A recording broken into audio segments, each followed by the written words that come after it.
will often come into moments like this. Do my best to set aside any strange nervousness that comes with coming to Central and sitting with such esteemed men of faith. And try to open up my heart and listen to what maybe God has and is saying. And as I was with you in that last session and listening to Dr. Orpheus, I hope I'm saying that right, what a strong sense that much of the content or the information that he was sharing hopefully is not just something we would listen to, but maybe think of ways that we could live out those things. And sort of the big takeaway final question that I had from last session, it might be an easy way for us to pray together, is this awareness of God's presence, of His providence, like just the awareness of it. And what would you do if you sensed that? Is that where you are now? You have a sense of His providence in your life? Or are we going to do what we often do, what I often do, is just sit, listen, absorb massive amounts of information to store away, to file away, to take notes. It's one of the great many treasures I took away from my time underneath Dr. Fincher was the ability to squirrel away copious notes, to index those notes, to be able to search those notes at a moment's notice. I owe that to you, my friend. That's why I exist only in the digital realm so that I can quickly search. But it has also become a great trap for me to not just stockpile information, more things to know, and transition into the person that we are being. And so maybe an easy way for us to pray as we open ourselves up to ultimately the truth of God's Word and the men that He's calling us to be. So now just for a second to maybe set your hearts and affections on the one who has redeemed you.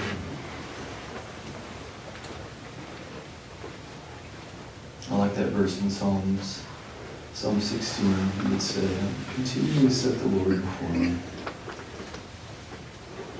And so as we consider now, our Father in heaven, the good things that you have for us, knowing that it's often our lack of sensitivity to the work that you're doing, the busyness of our minds and hearts that prevent us from stepping into maybe the very things you're providing in this moment. Maybe you would see that it was good to extend us a kind of compassion to open up our hearts and our minds to the truths that you have here before us, to that great wisdom that's calling out in the streets, and to this wonderful providence to think just for a moment of the ways you provide for us. May we tell countless stories and sing endless songs, all of your goodness towards us. If you never did another thing and send your Son Jesus, you have done far too much. And so maybe from that place we just offer up a prayer of adoration and thanks as we pray now in the name of your Son Jesus. Amen. Super thankful to have sat in on that last session and all the treasures that emerged. But let me bring you into maybe some of the practical side of that and this language of spiritual voice. What does it mean? I'm going to bring you into an email that I got early in the year, and it says something that I found fascinating. I would ultimately come back to over and over again. Is that we're going to host this conference. We're going to bring people into an understanding of things, speakers, workshops. But we'd like you to share how you have found your spiritual voice. And maybe there's some encouragement in there for others to find their voice as well. Maybe a message to encourage those in the churches and how to find their spiritual voice. And the thing that I like about that is something I think is often being lost, and that is this idea that, if I could almost quote Dr. Orpheus in that idea of the blessings that come to us were designed to flow through us for the sake of others. One of my favorite quotes and definitions of spiritual formation, that is Christ being formed in us for the sake of others. And so maybe as a way to think, when you hear that language of spiritual voice, what do you think of? Can you think of a single text that might illuminate your minds and tell you, oh, yeah, spiritual voice. Oh, we can find that over in the writings of...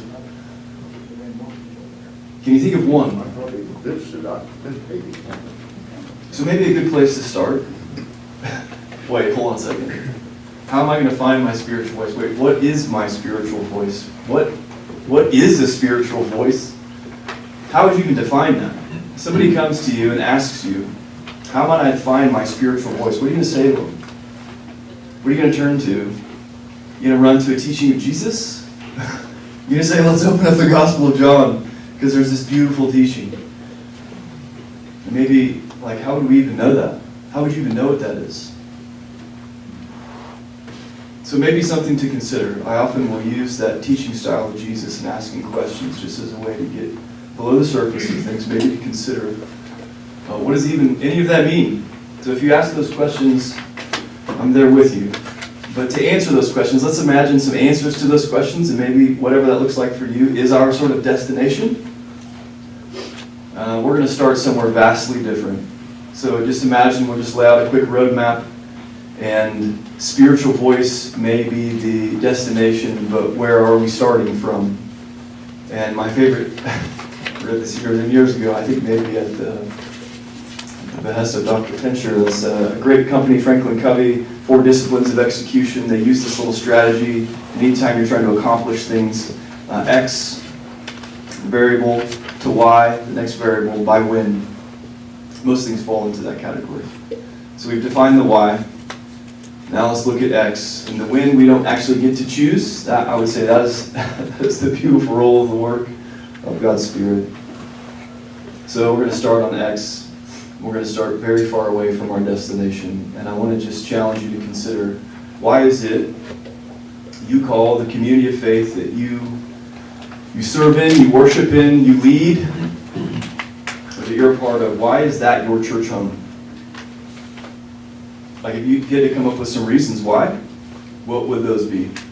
And then let's use the framework of the us and others to then say, why do people that you are with, that you walk alongside of, why do they call that church their home? You know, I'm going to borrow just from the world of data analysis.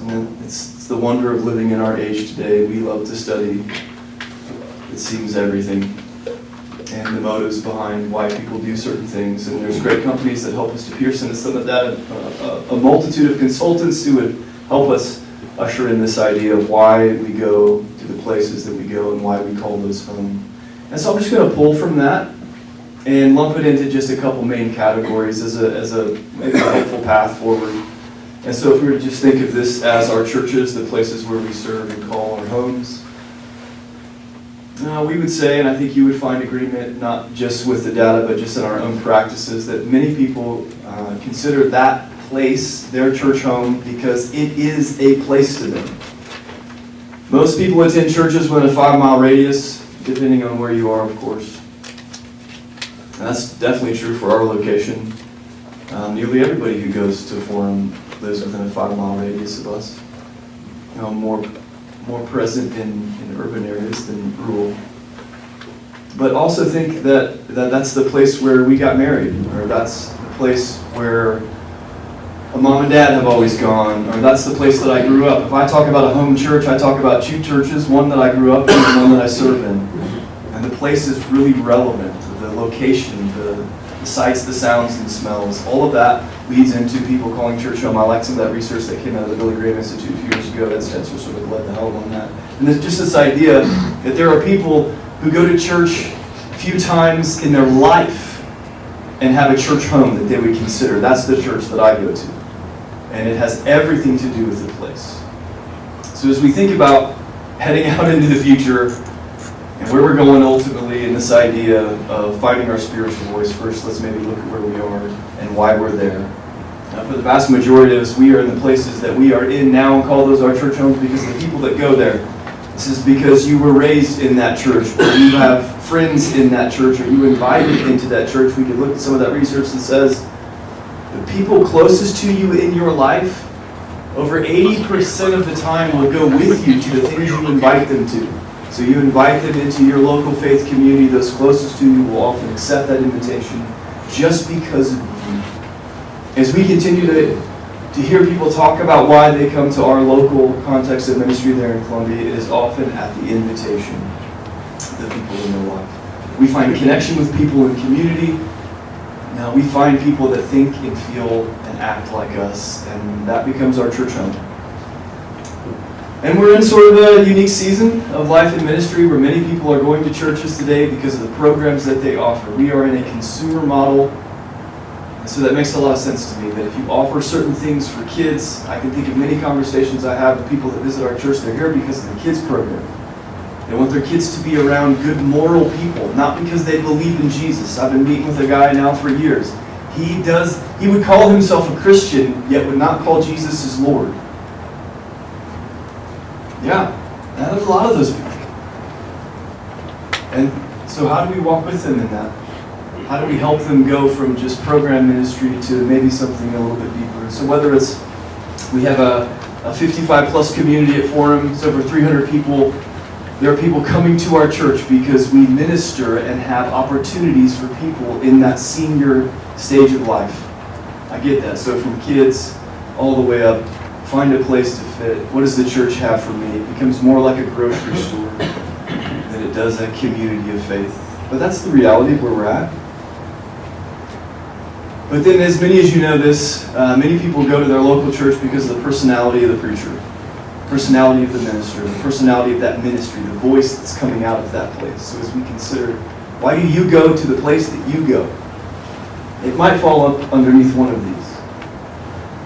But here's the beauty that I get to witness in serving in a ministry context that's nearly 70 years old, is that there are always disciples in these places that care very little about the 4 P's. And so I'll say in the upper room of any ministry are those who will serve faithfully, who will invest into that community regardless of the personalities that come and go or the programs, whether the church has changed locations. These are maybe what we would call the core people. Well, I could push around on this language of discipleship a lot, and I think we should to some degree. You know, I learned this here in the halls of Central, that a true sort of New Testament definition of disciples is people that are making disciples, where you move beyond the student to one who is developing the students. And that is the call of Jesus. I mean, of all the things that Jesus said to do while he was gone, where does that sit on the list? It's the top of the list, right? And so maybe we would call these core, maybe we call them disciples. Now let's talk just for a second. What would you say is one of the primary issues facing our churches today? Is it the lack of programs? The lack of personalities? Do we have a lack of buildings? Do people stop coming to church?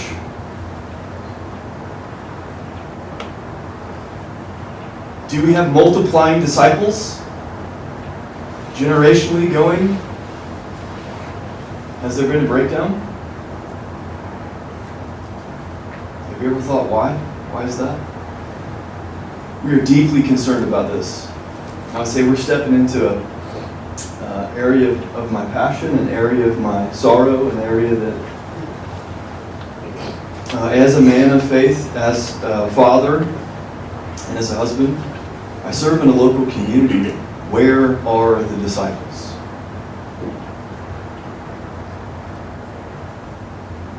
So let's just think of that as a waypoint on our journey. Maybe to just sit right there. And I'll push into it just a little bit. So it's one thing to diagnose an issue, maybe draw it out, maybe use a bunch of research and data to point a bunch of fingers. Sure, you can diagnose the problem all you want. But until there are people willing to step into that and to be a part of the solution, to live in accordance with maybe what Jesus is calling us to do, and that should be our focus. So maybe a helpful question is, how do we get people from attending a faith community, interacting with the Jesus people just because it's got good programming for their kids, to becoming disciples? How do you do that? How do you go from the people, place, programs, and personalities to becoming disciples? How do you get them into the upper room? How do you walk with them through that? Maybe just as important of a question is, how do we help disciples get into the lower room? I mean, the local ministry context is the best place to go fishing for disciples. They're literally just coming. And we can analyze the motives behind why they're coming all day long, but maybe we should just consider, where is our investment into that? And so now we're just kind of setting these waypoints, using questions to sort of drive us on this journey. Why do we call the churches we attend our homes? Why do people call them their homes? How do we help them? And so now let's sort of take that language of practical next steps to finding your spiritual voice. And now let's use the metaphor of a house and steps from the lower region to the upper region, and I'm just going to literally use stairs. Now remember where we're going. Remember the wisdom from Sherry Wallace. It is not just for us, but it is for others. It is for the sake of others. So if you had to walk with somebody today who came to you and came into your faith community just because it offered something for them, like a grocery store offers a wide variety of cereals, how would you do it? Do you have clarity on what that should look like? Does it seem clear? Do we continue to overload ourselves with endless book studies, curriculum, content, constantly hearing these things, storing up a kind of repository of truth, and yet it finds very little practical application? Right? Let's just step right into the book of James. What does he say? Like, let's not just be those kind of people that hear the word and not be the what? What's that text there? Right, so what are you going to do with that? What is the practice of helping people? Like, that is the thing that Jesus said. Often, when I work with others, I will ask questions as a way to draw out. So feel free to answer that, especially as we begin to run into text after text after text. So what would it be? Feel free to answer this. What would be the first thing you would introduce them to? Somebody who maybe has a hollow view, a wrong perspective, a me-centered orientation to faith. What would be the first thing you do? What's the first thing you have done?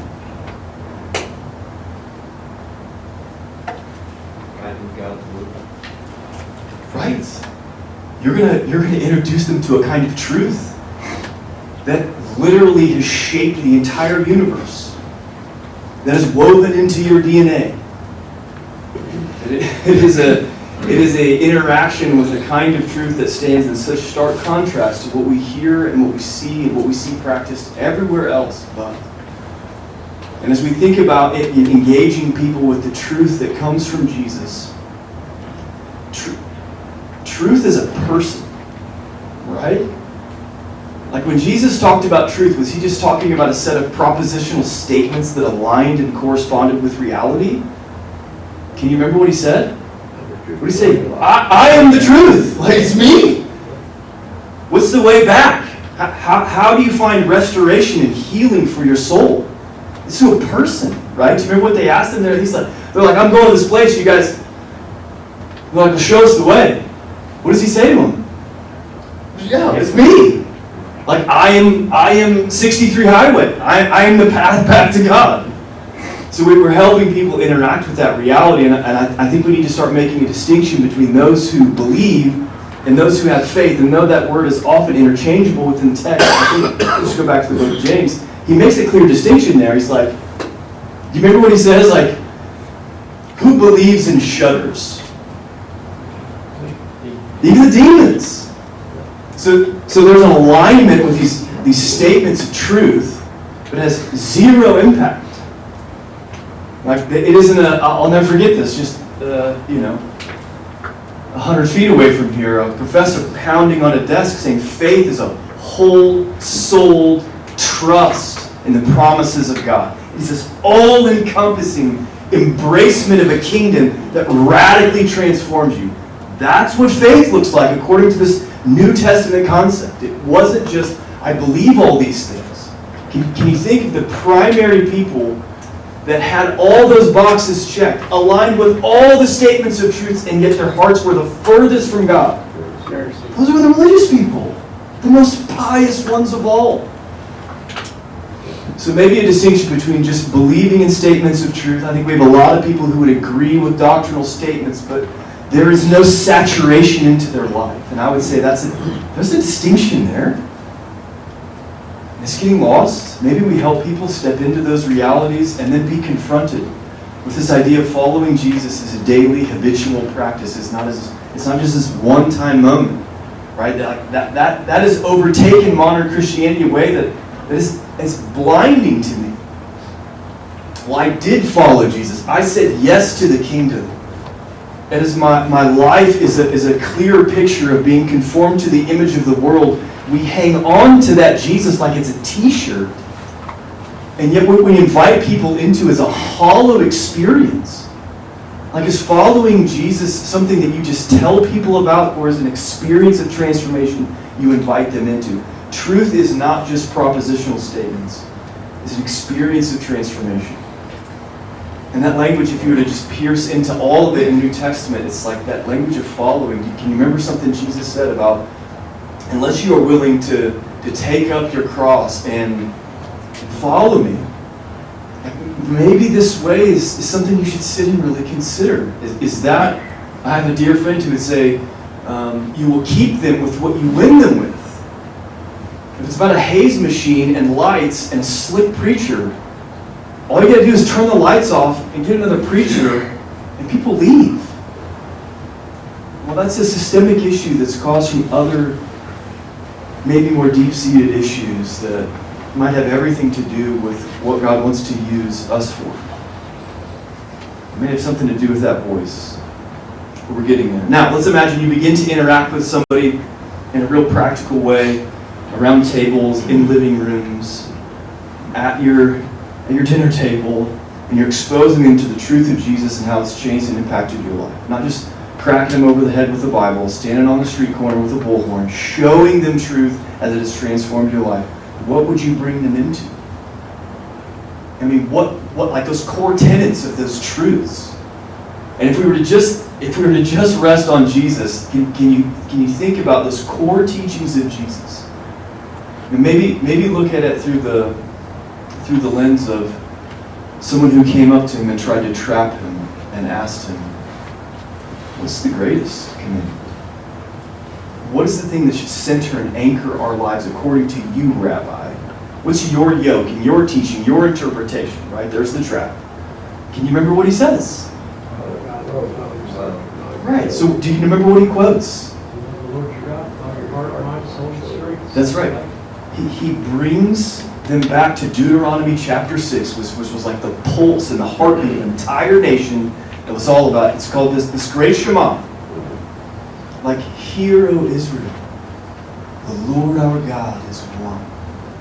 And then what comes right after that? It is about this sacrificial, loyal love to God that gets put on full display in how we love others, and how we train our children, and how we bring people into these truths. Okay, so that was the bedrock and foundation of Jesus' early audience. So when he says that everybody's cheering, whoop, whoop, like, Jesus, you're doing great, this is awesome. But there's two number ones. And that great love you have for God gets on display in your love for others. And then what does he say next? You can summarize all the law and the prophets. What do? They hang on this. And so is it any shock when he's with his disciples? What does he say? Here's my new commandment to you. There's nothing new about it. What's he doing? He's bringing them into these ancient hearts of God. It's like, this is his passion towards us. And it was going to be our love on full display. What's the one word he said? This is how people know you're my follower. It's by your love. So we would say this, we help people interact with these deep truths and these commands of Jesus, which we could really put our finger on just a couple of those core ones that everything really flows out of. It's this loyal, sacrificial love for God on full display, and our loyal, sacrificial love for others. And as that becomes reality in our life, what do people start to interact with? So you think about this for yourself. Think about this for how you might walk with somebody through this. How would you get somebody into that close, transformative, intimate, I like that language of Jesus in John 15, like how would you get him into that secure attachment, that connection, that abiding with Jesus? You're gonna move through those commandments and go, now, what is he calling you to do? All right, so if you've ever had a question like, what is my spiritual voice like? We are stepping right into it. We're getting closer to our destination. But the first thing we're doing is we're listening to our Master's voice. And so I'd say this third one brings us front and center into what we would call the Great Commission. I'll summarize that, maybe crudely, in just a simple explanation of discipleship and evangelism. I think we could use just discipleship. I think evangelism flows right out of that, just as a way to bear witness. How do we bear witness to these things, right? Well, we're like living life. And we're seeing it. It's an investment. Now, whose mission is that? I like that language of co-mission, because it's not our mission. It's his mission. He's inviting us to partner with him in that reality. Are you? Like Jesus walks in here right now and puts his hands on your shoulders and moves you three inches and says, where are your disciples? What are you going to say? Like, I'm my kids, my wife. I've been asking this question for nearly 10 years of people that I meet with. Who are you investing in? Where are your disciples? Not as a criticism or a judgment. I genuinely want to know. And why is it the overarching answer I've heard for nearly a decade is, well, you mean like my kids? Well, totally. Yes, of course. But if he only told us one thing to do while he was gone, what are we doing? Maybe before we can talk about finding our spiritual voice, maybe what we need to do is step into John 10. You guys remember that text? This is Jesus connecting to some of the ancient Psalms, the ancient identifying characteristics of God as our shepherd. Do you remember what he says in there about his sheep? They hear his voice. Can you hear that voice? Do you know what that is? Do you know where he's leading you? And this is what we're bringing people into. In the midst of the noise and the chatter of everything going on both in our interior lives and those in the exterior world, how on earth are we hearing the voice of Jesus in our daily life? Because the moment, and I know this is in many of your stories, the moment you hear that voice is the moment everything changes. And the orders of your desires get flipped. And all of a sudden you step into this ancient prayer that Jesus gave his followers. With the intimacy of a Father, now the Holy One becomes very present and close to us. It becomes the way the kingdom breaks out on this earth. It is the way that his will overtakes ours. And it happens here. Right? Let's just riff for a second on what we heard Orpheus say. Man, to experience the providence of God, to realize that it's not about me, but it's about what God wants to do, maybe using me. What a gift and a privilege that is. And is that the reality of what our churches are filled with? And so now let's maybe think, with this we can truly step into an upper room. And I think in many of our churches there's overcrowding in the upper room because they're not going back down the stairs. It's I have tasted and seen and experienced. I could tell you the story of what God has done in my life, but I maybe haven't stepped into the story of what God has done through my life. Ultimately through people. I like it. He was touching on something about, he used a phrase that really caught me off guard. He called it the seed promise. You guys ever heard that before? The seed promise. I like that. It spiderwebbed a bunch of texts in my mind. You remember the promise to Abraham in Genesis 12. How was the world going to be blessed? What was it through? Was the floodgates of heaven just going to drop the blessings on individuals? That's kind of how we think of it. Or was it always going to come through people and generations and lineage? Think about how Matthew opens up his gospel, connecting that Hebrew audience to the vast array of God's promises in the ancient past. Those blessings have always flown through people. Maybe we have become the reservoir of his blessings instead of the conduits. And maybe it rests solely in this idea of being in an upper room, experiencing a transformation we have yet to share. Imagine Peter and those early disciples in an upper room. The Spirit of God gets poured out, and they stay inside the room. Like, guys, this is amazing. But they don't. What's the first thing they do? Oh, I got to tell as many people as possible. And so maybe as an easy way to think, okay, so how do you go down the stairs? Right? It's one thing to talk about walking with people up the stairs. How do you go down the stairs? Now we're getting a little bit closer to that language of spiritual voice here, because we have heard the voice of our Master. What is the voice of your Master telling you to do? What's he inviting you to participate in? This sort of renewal of all things, this overflowing. You remember what Jesus would say? Like, it was his life, it was his abundance, it was a kind of joy. It was going to spill out through his people into the world. He was going to undo everything that sin had done. And how is he going to do it? He's going to do it through his people. Is that what's happening right now in our churches? Like, if you were to put the pulse on the ministry that you're a part of right now, are those the words you would use to describe it? And if not, man, maybe this is the best way to talk about our sense of urgency. Maybe one of the greatest things I have ever learned from Jesus was his sense of urgency 2,000 years ago. Can you remember a moment when he's standing with his disciples, he looks out over the crowd, and he has this great compassion on them? Do you know what he turns to his disciples and says? It's like, look, these people wandering around like sheep without a shepherd. They can't hear my voice. They are lost, blinded in their sin, captive by the enemy. He has compassion on them in that place. In the very place we become the critic and point the finger at all the people wandering in their sin, those are the very people Jesus' heart was bent towards. I would leave behind all these 99 just to go get that one lost up in the clefts of the rocks. And then do you remember what he says? Oh, maybe this field is ripe. He looks at a world cloaked in darkness and sin, and he sees it as a ripe harvest.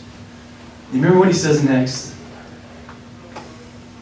Oh, that maybe we would find a way to pray to the Lord of the harvest. To do what? To send more workers. Why? Because the laborers are few. Who has the greatest sense of urgency to seek and save those that were lost? I'm remembering the story of Jesus in the home of a tax collector, and while the crowds were scoffing at him, and while Zacchaeus was making plans for a new life, what does Jesus say right there at the end of that? This is why I've come, to seek and save the lost. What do you think your Master's voice is sending you out to do? Would it be any different than that?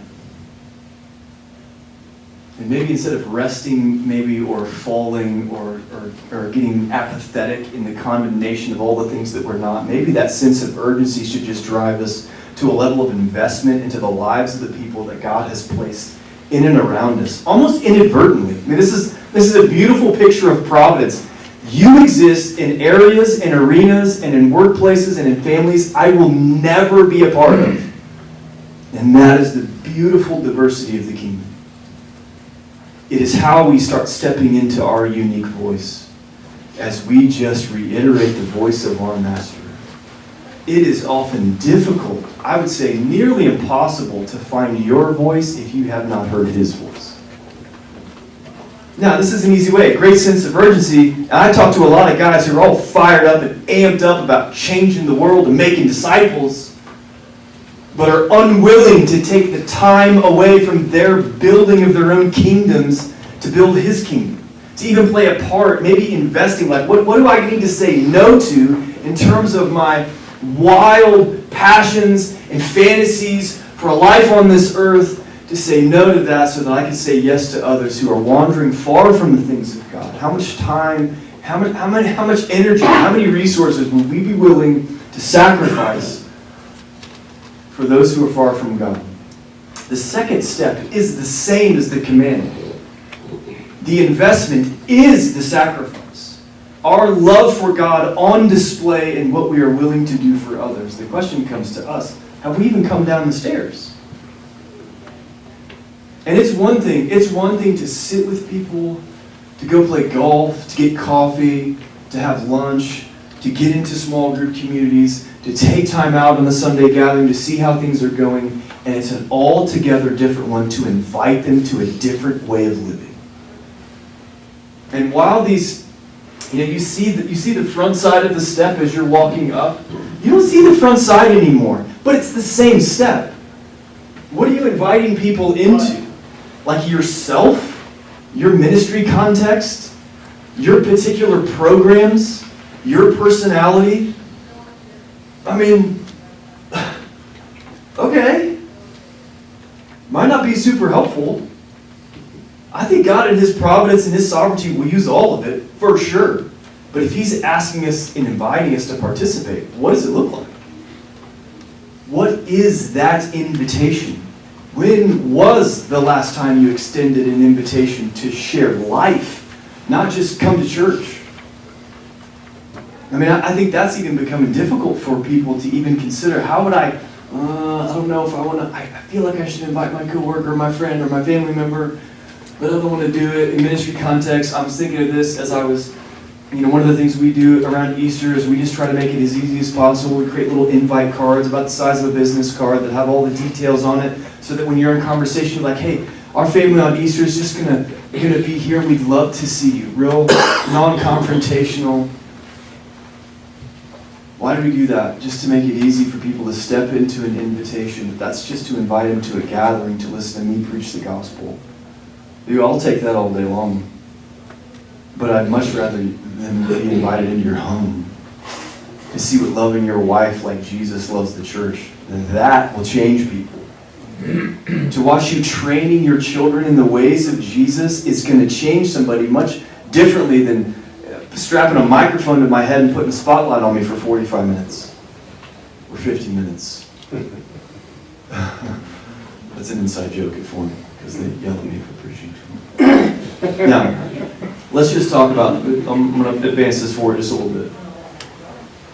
Like, we can talk about the way up the stairs and maybe consolidate all that. Like, this is just the language of Jesus in receiving the kingdom. Can you remember what He did as he said, bid the children to come to me. That's an old King James reference. Do not hinder or prevent them. Do you remember what He says after that? Because they get this in a way that we lose as we get older. And unless you receive, welcome, embrace, wholly, fully, saturate into every part of your body, you will not be in this kingdom. Like, that's that language Jesus uses that is so difficult for us, because we're like, oh, I believe. Isn't that enough? Now, that's one thing to embrace the kingdom. I think this is where we hear the Master's voice. That's when that voice becomes so strong, it actually starts to drown out our voice. This is the pattern we learned from John the Baptist. Do you remember what he said when he was talking about Jesus? Oh, that He would become greater. I'm going to diminish. I'm going to shrink. I'm going to fade into the shadows, and that is going to take over the world. And he was excited to see that. Confused at times, but excited to see that. And that's just like us. I think we find that sort of voice. But embracing the kingdom, I love this. It's not just for your benefit. It's not just, I'm saving you from something. I'm saving you to something. And so that's, we come back down. Let's just summarize that, all that language. Like, this is how we engage. This is how we don't just sit and listen and accumulate teachers that will speak in ways that we like the most. It's a way that we will live this out. So maybe we come back to this. We're getting really close to our destination. So now if I asked you, after hearing your master's voice, thinking about what was unique in your experience, how has he equipped you? What gifts has he given to you to speak into the places that you have been providentially placed in? That's going to be unique to you. I would say there, my friends, is where we will find our unique spiritual voice.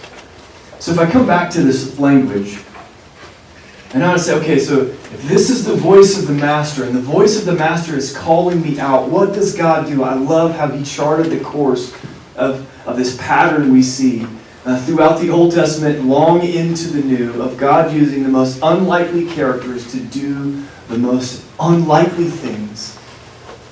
And in that way, I'm just reminded of the Apostle Paul. It's like his divine protection over us so that we don't boast. He's like making sure we don't take the credit for it.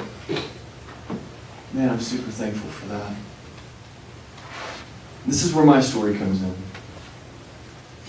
I'll borrow some of Paul's language out of Colossians. This language of transference, taken from a dominion of darkness and transferred into the kingdom, from one kingdom to the next, to the kingdom of his beloved Son. He was swimming in darkness, in addiction, to women, to alcohol, to drugs. A deep sense that there was always more. And so, if you have a hunger for more, what should you do to fill it? Just get more, right? I mean, it makes total sense. I totally bought into that. But it was in the midst of that, I would say in the midst of that culture and that community that I was a part of, that I found a false identity. And so right there in that place, I would tell you the story of a rescue mission that came through the beauty of God's Word and a Bible that was given to me at my confirmation. I was raised in a Lutheran tradition. Has my name embossed on the front of it. And I got into a reading fit in the midst of one of my stupors, and I didn't have anything else in the house to read, not in really a state to go driving anywhere, so I just grabbed something I hadn't picked up in a really long time. And if you can imagine, in that day, out on the back porch, the sun was shining, and I did, Bible roulette. And I opened it up to Ezekiel chapter 1. I read Ezekiel 1. It's the weirdest text. A kid in my place, long-haired stoner, was like, no way. What is this? It's like, have you seen this? And that 5 minutes, that one day turned into 5 minutes a few weeks later. And that turned into maybe 5 minutes a day. That 5 minutes turned into 6 hours. That 6 hours turned into a love affair with a Jesus who said, come and follow me. Now, I just flash forward through a lot of years there. I was so fascinated with the text. Long before I even embraced the kingdom of God, I was fascinated with an ancient literature that by just the world standards, not by Christian standards, was the most scrutinized ancient narrative we have in human history, and has held up in ways nothing else does. That seems kind of shocking to me. I was like, well, hold on. So as I continued to read more and more about this ancient narrative, it's like, maybe there's something here. That's actually what led me into the gospel narratives. These eyewitness accounts of this ancient Jewish rabbi who claimed to predict his own death, came back from the dead, and we have a really hard time explaining how is that possible? How is it that there was this avalanche of writing that occurred right after his resurrection as people just started talking, writing, and making copies of this story, giving their life for it? Like, that seemed really weird to me. Like, where else is that in history? It's in a few other places. In diminutive forms that have not lasted, and have not caused movements, and have not been experienced because they're not real. And somehow within inside of that, I kept running into linguistic issues. It's one of my early frustrations. I probably still feel this frustration.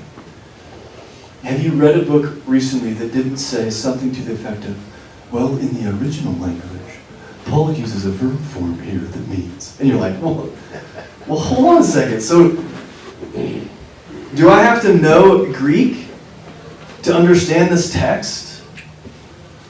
And so as I just got so frustrated in that realm, and so I just did a Google search while I sit in a coffee shop in Columbia. Where can I learn more about Greek and Hebrew? Greek and Hebrew Studies, Columbia, Missouri. Nothing at the university. Wider field. Oh, there's this Bible college. No way. Did you guys know there's a city called Moberly? No way. You guys see what's up there? And I came up here, chain smoking, long hair. I'll never forget this. This day changed my life. It was you. Part of that story. It makes me feel awkward when I do that, so I like to do it a lot. I come into a class. He's teaching a section on 1 Peter. They just let me sit in. We'll just give you an example of what it's like. It was in this room, by the way, the other way. It would have been this room with those beams. That's where we taught that class. Of course you remember that. I don't remember. I remember sitting in this room with kids in pajamas and fluffy Garfield slippers. And I'm listening to this going, are you serious? You get to do this all the time? This is like what you do? I was like, I was sitting in the boardroom over there, Russell James, and basically here's my only question. Can I just sign up today? What do I have to do to come back here tomorrow? Because this is astounding to me. And that charted a course. I had no desire for ministry. I have some deep-seated issues with organized religion and the perversion of the gospel as it exists in modern era. We can talk about all that later.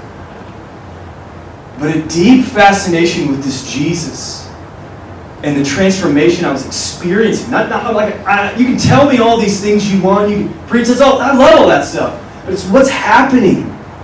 How do you quantify these radical changes? It's like dead things are coming back to life, and I'll tell you the story. And then I get to go sit in class and learn how to maybe share that with other people. That became part of my voice. It is my passion today. It allows me to connect with people who struggle with addiction. It allows me to connect with people who maybe people from different backgrounds aren't able to necessarily connect with because it's pretty wild and ferocious from where I come from.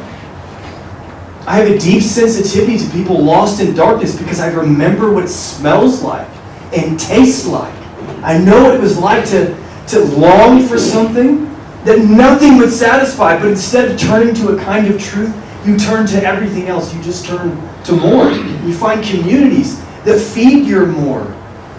And then it's a lifetime later, and you're broken and you're lost. I get that. It has in some way become a kind of voice.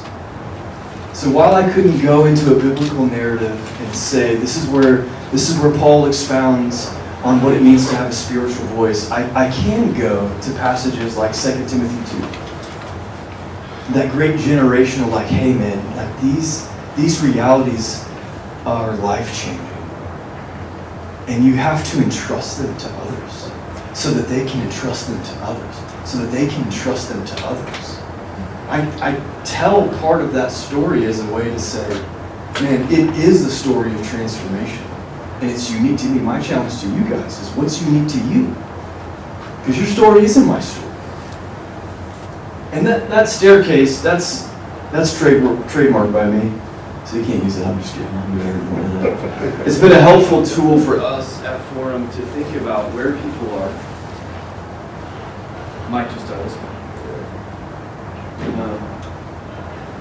To sort of help people to walk through that staircase. It's where are you in this? And the language we like to use is just to sort of name your stage of apprenticeship. Are you in that believing stage, that absorbing, that sort of whole soul trust? Are you beginning to follow him? Are you stepping into these deep, powerful, transforming truths and the commands? And are you starting to step into that mission? When we sit and talk with people and they have a great sense of urgency, in my mind, I know where we're standing.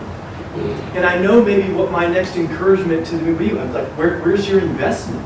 I don't usually have that investment conversation with somebody who's just flirting with the things of belief.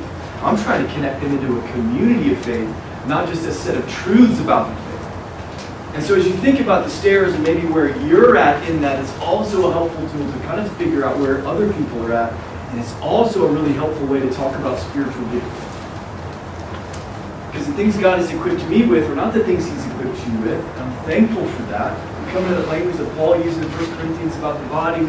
We can talk a lot of it. I think the gifting of the Spirit is most often seen. Can you remember how Paul talks about this? Like the byproduct of the Spirit at work in somebody's life is love and joy and peace and patience. As you think about that byproduct, what are you inviting people to experience? A set of propositional truths, or love and joy and peace, this avalanche of the Spirit at work in your life. So maybe just a way to even help people identify. Would you say today you have a clear sense of God's gifting in your life? I don't think this is one gift for all time. I think He does whatever He wants with that. But would you say, like the people in the ministries that you serve in, have a clear sense of God's gifting in their life? We have been blessed by God to be a blessing to these others. And so maybe a helpful way to think about just practical steps. He's the one that rescued us. It's that kingdom of His Son that we get to tell the story. And so, maybe helpful. My friend before me opened the floor up to questions. I don't have any answers. I might try to respond. Happy to have any conversation. Anything you might have.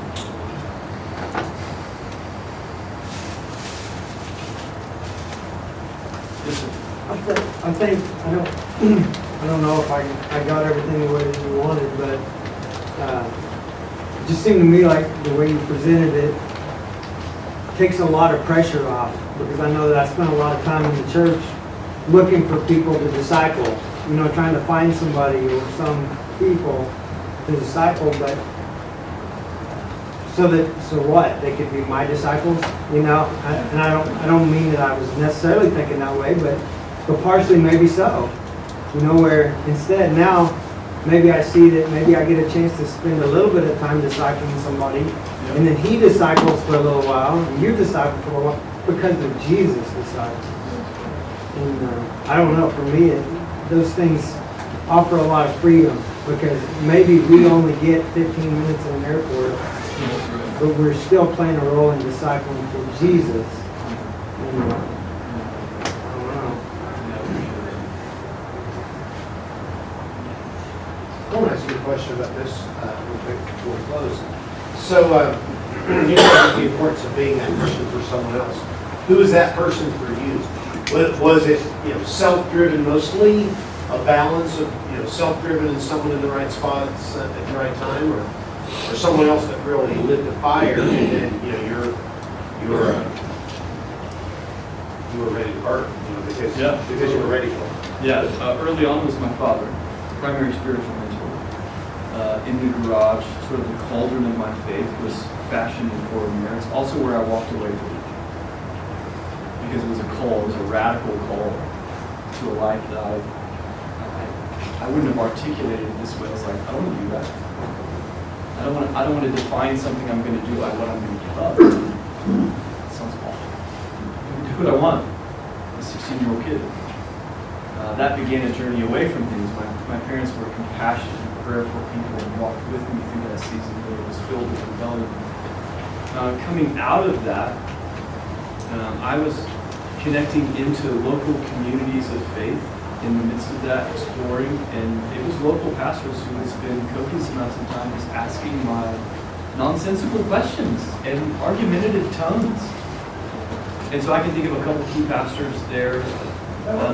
In that journey of faith, there were a couple really key people in my life who would speak truth in a way I couldn't hear, but gave resources. The Discipline of Grace by Jerry Bridges was one of his first books. It was like, you like to read? You should read this. And it just opened up some door I wouldn't step through for another 5 years. But that was a pivotal moment for me. I can look back and say, man, Eva Ellingsworth handing me that book was a game changer. Providential, a ram talking to me. And then, as those studies, I was working with a guy who had grown up in the church, really, really passionate about the things of God.